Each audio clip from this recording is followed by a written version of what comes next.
2 நாள் ஃபுல்லா ரெஸ்ட் எடுத்த அப்புறம் ஃப்ரெஷ்ஷா வந்தது ஒரு பக்கம் இருக்கட்டும். அந்த 2 நாள் கண்டிப்பா டிஸ்கஸ் செஞ்சிருப்பாங்கல்ல. அப்போ அவ்வளோ வீக்காவா இருக்காங்க விஜய் கூட இருக்கிற எல்லா பயலுங்களும். சீரியஸா வடிவேலு காமெடி மாதிரி சண்டைக்கு வாடா சண்டைக்கு வான்னு சிஎம் பார்த்து பேசுறது ஒரு ஸ்ட்ராட்டஜி நினைச்சு பேசி வச்சிருக்காங்க. இதெல்லாம் ஆதி காலத்து நமுத்து போன ஸ்கிரிப்ட். அதாவது விஜய்க்கு ஆப்வியஸா தெரியும் அவரை கைது பண்ணா இவ்வளவு கொடூரமான சோகத்திலையும் பொலிட்டிக்கல் மைலேஜ் கிடைக்கும்னு. பட் டிவிக்கே நீங்க இப்பதான் கொட்டை போட ஆரம்பிச்சிருக்கீங்க.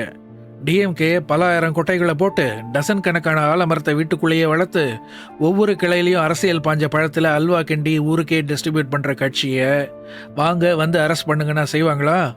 செய்வாங்க செய்வாங்க வச்சு செய்வாங்க. நீங்கள் போட்ட வீடியோவை சீரியஸாக நான் பயந்துட்டே தான் பார்த்துட்டு இருந்தேன். எங்கே ஐம் வெயிட்டிங்னு சொல்லி முடிச்சிடுவீங்களோன்னு. நல்ல வேளை அவ்வளவு கோமாளித்தனம் பண்ணலை. போதும் இந்த சினிமா ஸ்டண்ட். உங்கள் பயணம் இன்னும் ஸ்ட்ராங்காக தொடரும்னு வேற சொல்லியிருக்கீங்க. அதெல்லாம் ஓகே. பட் முதல்ல உங்கள் கட்சியில் உருப்படியாக ஸ்கிரிப்ட் எழுதுகிற 4 பேரை சேருங்க.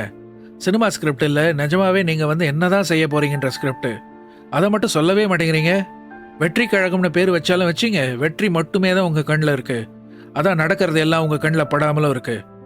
வெற்றி நிச்சயம் இது வேத சத்தியம் அப்படின்னு ஒரு பாட்டில் வேணா பால்கோவை வத்து பெருசாலாம். அரசியல்ல பாலை கறக்கிற கூட்டம் இல்லை, ரத்தத்தை உரியிற கூட்டம். எந்த கூட்டத்தை நம்பினீங்களோ அந்த கூட்டமே உங்களுக்கு சதியா போச்சு பாருங்க.